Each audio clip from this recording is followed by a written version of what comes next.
Good morning, everyone. It's our Game 4 recap of the National League Championship Series as the Cubs bats awake from their slumber.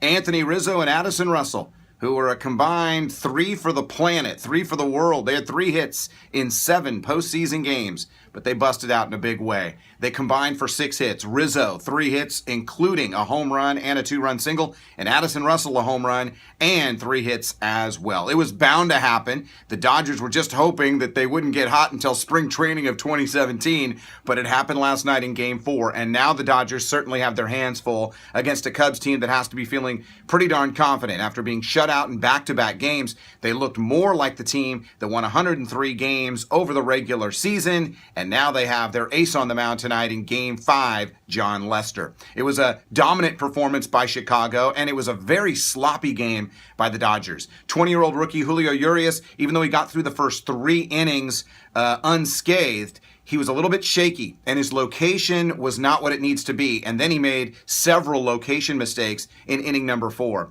When you give up base hits on 0-2 counts, those are location mistakes. And if you look at the replays on the 0-2 hits that he gave up to Baez and to Contreras, those pitches weren't even near the target. You cannot give up hits on 0-2 counts. Good teams, good hitters will make you pay. And Urias not only missed it by just a little bit, he missed those targets by a lot. And made numerous mistakes in terms of location, and the Cubs made him pay. The Dodgers committed 4 errors. It was one of the worst games I've seen them play defensively all season long. So it's one of those games you get blown out so bad that you just flush it and you move on.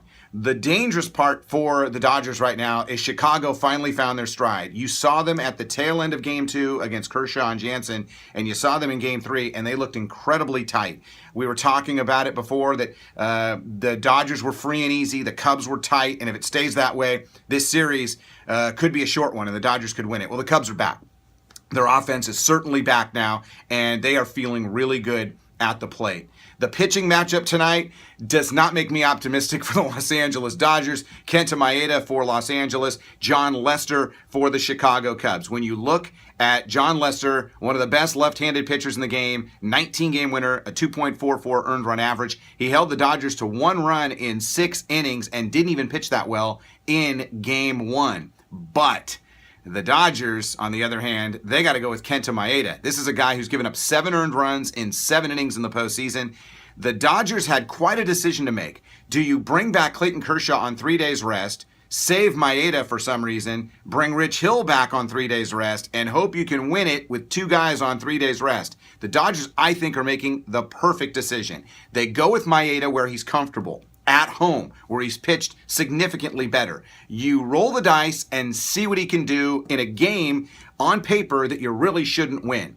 If you lose it, you got Kershaw pitching on full rest to save your season. If he can do it, then you have Rich Hill going against Jake Arrieta in a Game 7 at Wrigley on full rest in a matchup that I kind of like, with the Dodgers going after Arrieta the way they swung the bats against him the other night, even though it would be at Wrigley. So I think a great decision by Dave Roberts after the Game 3 win to go with Kershaw in Game 6 on full day's rest and with Rich Hill, if needed, on full rest. And then you throw Maeda out there in Game 5, knowing you have a day off tomorrow, and you, at first sign of trouble with Maeda, you yank him out of there. You go Blanton for 2, you bring in Grant Dayton, you bring in Josh Fields, you bring in whoever you got to bring in. If Maeda doesn't have it, you don't wait around to see if he can find it. You get him out of the game, and you try and figure out Jon Lester. The key for the Dodgers tonight, get runners on base, put Lester in the stretch. He doesn't hold runners on well, and he hates throwing to bases, so you got to run wild.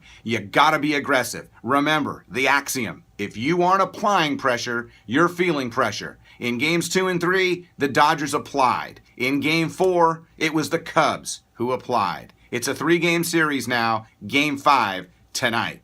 Enjoy! You be sure to subscribe to the Bitabaca channel here on YouTube, and you can follow me on Twitter at Bitabaca. Enjoy Game 5, everyone, and we'll have a Game 5 recap tomorrow.